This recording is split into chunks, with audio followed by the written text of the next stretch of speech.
Pada malam ke-30, sebuah pernyataan mengejutkan dari wilayah panas di timur tengah mengguncang kawasan, bukan lagi rahasia atau isyarat samar.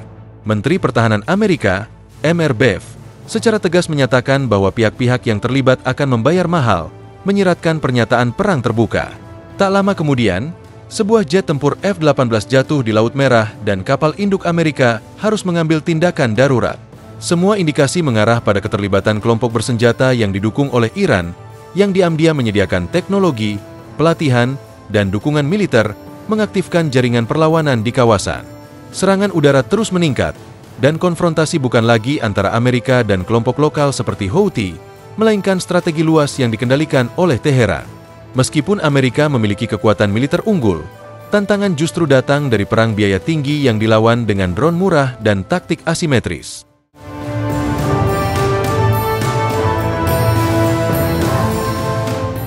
Ketegangan di Laut Merah pun berdampak langsung pada jalur perdagangan global, menyebabkan biaya logistik melonjak dan ekonomi dunia terguncang. 3 skenario muncul: eskalasi konflik, kompromi strategis, atau perjanjian damai regional, namun eskalasi menjadi kenyataan. Amerika mulai melancarkan serangan presisi, menghancurkan infrastruktur militer Houthi dan menandai awal dari fase penghancuran sistematis. Iran, yang sebelumnya lantang, kini diam dan menarik diri perlahan.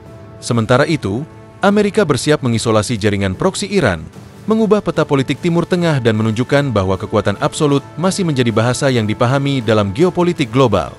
Dalam konteks ini, kemenangan tak hanya soal taktik, melainkan simbol penegakan tatanan baru yang didasarkan pada dominasi militer dan pesan strategis yang tegas.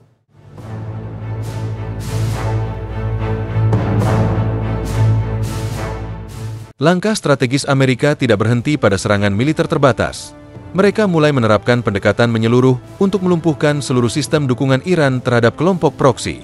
Operasi intelijen ditingkatkan, jaringan suplai dihentikan, dan sistem komunikasi musuh dihancurkan secara bertahap menggunakan teknologi mutakhir seperti senjata energi terarah dan sistem peperangan elektronik. Dengan keberhasilan menghancurkan markas bawah tanah dan pusat logistik Houthi di Yaman, moral kelompok tersebut melemah drastis. Pemimpin-pemimpin mereka melarikan diri, dan beberapa mencari suaka di daerah pegunungan yang tetap dalam pengawasan satelit dan drone Amerika. Iran sendiri kini menyadari kemampuan penetrasi serangan Amerika yang dapat menjangkau jantung infrastrukturnya, memilih menahan diri.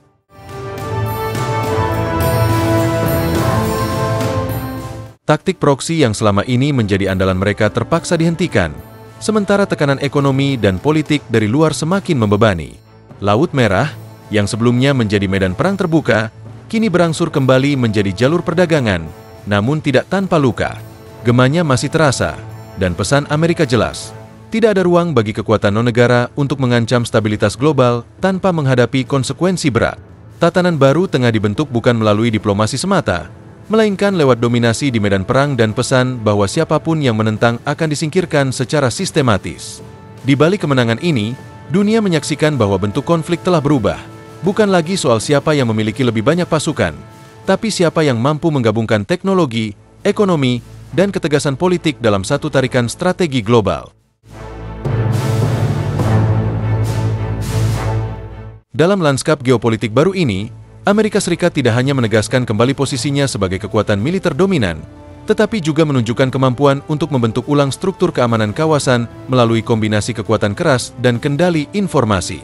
Operasi Zero Force Spring menjadi contoh nyata dari strategi penghancuran sistematis, di mana target bukan sekadar markas fisik, tetapi juga sistem logistik, jaringan suplai, hingga struktur komando lawan yang selama ini beroperasi dalam bayang-bayang. Saat kelompok Houthi melemah, jaringan proksi Iran lainnya seperti Hezbollah di Lebanon dan milisi-milisi di Irak serta Suriah mulai menunjukkan tanda-tanda penurunan aktivitas. Ketakutan bahwa mereka akan menjadi target berikutnya membuat mereka cenderung menahan diri, menciptakan ruang baru bagi stabilisasi. Namun demikian, kemenangan ini bukan tanpa tantangan. Amerika kini harus memastikan bahwa kekosongan kekuasaan yang ditinggalkan kelompok bersenjata tidak diisi oleh entitas baru yang lebih radikal. Stabilitas pasca konflik menjadi isu krusial, menuntut keterlibatan diplomatik dan dukungan pembangunan ulang dari sekutu-sekutu internasional. Lebih dari itu, Krisis di Laut Merah menjadi pelajaran pahit bahwa dunia belum siap menghadapi bentuk perang hibrida modern yang menggabungkan senjata murah, serangan asimetris, dan kekuatan proksi dengan efek geopolitik global. Negara-negara di Eropa dan Asia, yang sangat bergantung pada jalur pelayaran ini, kini mendesak adanya kerangka kerja keamanan maritim internasional yang lebih kuat. PBB dan organisasi regional pun mulai mendorong terciptanya norma baru untuk menghadapi ancaman non-konvensional. Amerika Serikat, dalam hal ini, bukan hanya berperan sebagai pemadam kebakaran global, tetapi juga sebagai arsitek tatanan internasional baru yang berbasis pada pencegahan, kesiapsiagaan, dan dominasi teknologi.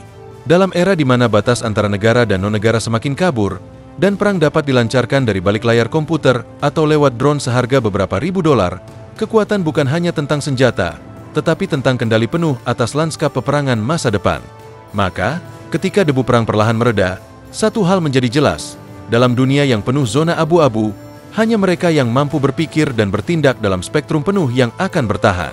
Namun, meski Amerika Serikat berhasil memukul mundur ancaman langsung dan mengembalikan kontrol atas Laut Merah, kemenangan ini bukan akhir dari konflik, melainkan awal dari babak baru yang lebih kompleks.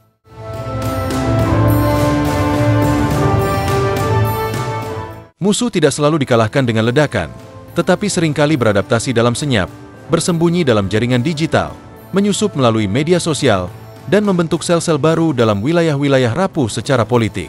Inilah bentuk perang modern, hibrida, tersembunyi, dan berlapis. Oleh karena itu, keberhasilan militer di medan tempur harus diikuti dengan strategi stabilisasi jangka panjang, termasuk pembangunan institusi lokal, penguatan pemerintahan sipil, dan rekonsiliasi antar kelompok masyarakat yang selama ini terpecah oleh konflik proksi.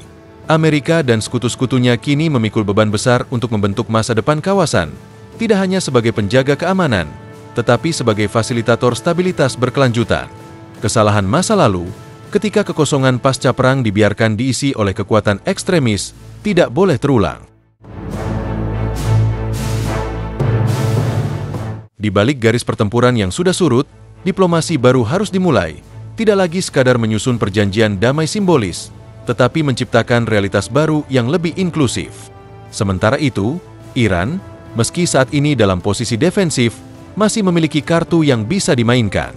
Mereka bisa kembali ke meja perundingan, memperkuat posisi dalam kesepakatan nuklir, atau memicu eskalasi baru dengan cara yang lebih tidak terduga. Konflik di Laut Merah telah mengungkapkan bahwa kekuatan tradisional dan struktur dunia lama tak lagi cukup. Dunia membutuhkan tatanan baru yang mampu menjawab ancaman non-negara, peperangan non-konvensional, dan krisis geopolitik yang bergerak lebih cepat dari diplomasi konvensional. Pertanyaannya kini bukan hanya apakah Amerika menang dalam peperangan ini, tetapi apakah dunia belajar darinya, bahwa kekuatan tanpa visi hanya akan mengulangi lingkaran kekerasan, sementara visi tanpa kekuatan akan tenggelam dalam kekacauan. Dalam papan catur Timur Tengah yang terus berubah, langkah selanjutnya akan menentukan apakah sejarah mencatat babak ini sebagai kemenangan strategis jangka panjang atau sekadar jeda sebelum gejolak berikutnya. Di tengah ketidakpastian pasca konflik, satu hal menjadi semakin jelas.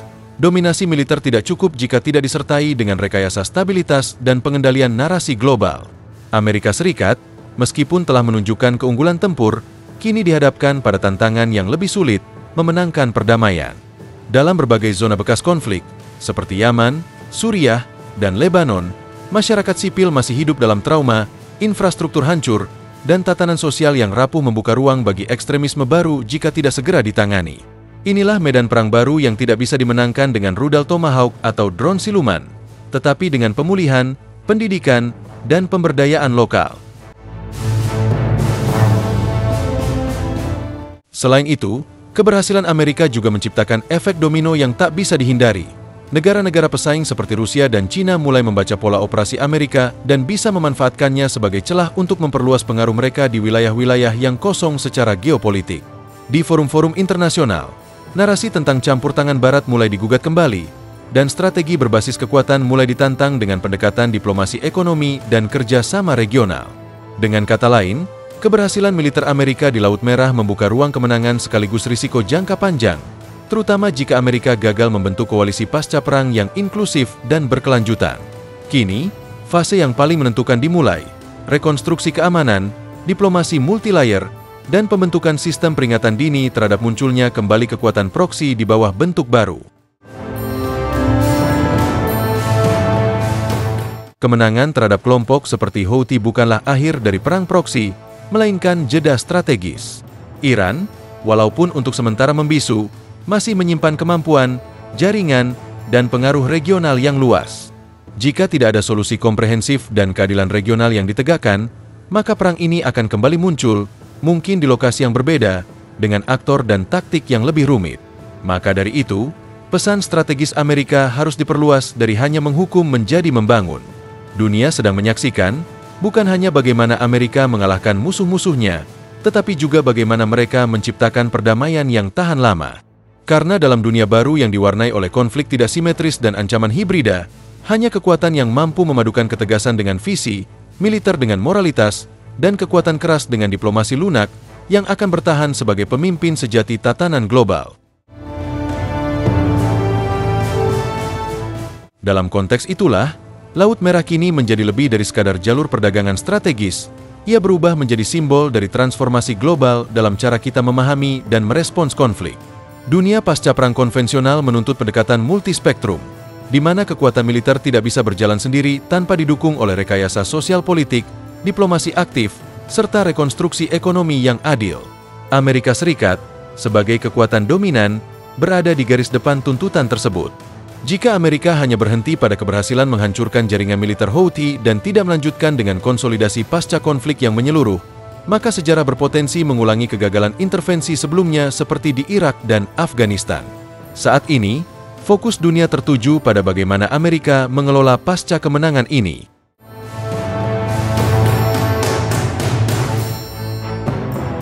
Apakah mereka mampu membentuk koalisi internasional untuk membangun kembali kawasan, mendorong reformasi politik internal di negara-negara terdampak, serta menciptakan sistem deteksi dini terhadap kebangkitan milisi proksi yang lain? Atau justru kemenangan ini menjadi puncak pendekatan unilateralisme yang meninggalkan ruang bagi kekacauan lanjutan? Jawabannya akan menjadi penentu arah geopolitik Timur Tengah untuk dekade mendatang. Di sisi lain, tekanan terhadap Iran belum sepenuhnya mencapai titik akhir. Meski terpojok secara strategis dan kehilangan banyak aset serta kredibilitas akibat runtuhnya jaringan proksi seperti Houthi, Teheran masih memiliki kemampuan adaptasi tinggi. Sejarah menunjukkan, setiap kali Iran ditekan secara frontal, mereka cenderung berevolusi dalam bentuk tak terduga, entah melalui diplomasi nuklir, cyber warfare, atau pendirian front baru di kawasan yang lebih lemah pengawasannya. Maka strategi Amerika dan sekutunya juga harus fleksibel dan adaptif, bukan hanya represif. Kini dunia berada pada titik kritis, antara peluang menciptakan arsitektur perdamaian baru yang tahan uji, atau kembali masuk ke siklus kekerasan berkepanjangan yang hanya akan menguras sumber daya dan memperdalam polarisasi global. Kesempatan emas ini tidak akan bertahan lama. Jika tidak dimanfaatkan dengan kebijaksanaan, maka kemenangan strategis di Laut Merah bisa berubah menjadi kemenangan semu. Tetapi jika dijalankan dengan kehati-hatian, ketegasan, dan tanggung jawab global, maka inilah momen yang bisa mengubah arah sejarah dan membentuk tatanan dunia baru yang lebih stabil, inklusif, dan tangguh terhadap ancaman era modern. Namun, membentuk tatanan baru di kawasan yang telah lama menjadi ladang tarik-menarik kekuatan besar bukanlah tugas ringan. Rasa saling curiga, luka sejarah, serta ketidaksetaraan dalam distribusi kekuasaan telah lama mengakar dalam struktur politik Timur Tengah. Oleh karena itu, Amerika Serikat tidak cukup hanya mengandalkan keunggulan militer, tetapi harus menyusun strategi regional yang berbasis pada legitimasi, partisipasi, dan keadilan, termasuk membuka ruang dialog dengan aktor-aktor lokal yang selama ini termarginalkan, serta melibatkan kekuatan regional yang bersedia menjadi bagian dari solusi, bukan bagian dari konflik. Sementara itu, dunia juga mengamati efek lanjutan dari kemenangan ini terhadap dinamika global, khususnya di Indo-Pasifik dan Eropa Timur, di mana rivalitas kekuatan besar semakin menguat. Keberhasilan Amerika di Laut Merah bisa memberikan momentum untuk mengukuhkan kembali kepercayaan sekutu terhadap kepemimpinan Washington, tetapi juga bisa memicu reaksi defensif dari Tiongkok atau Rusia yang khawatir terhadap dominasi tunggal dalam sistem internasional.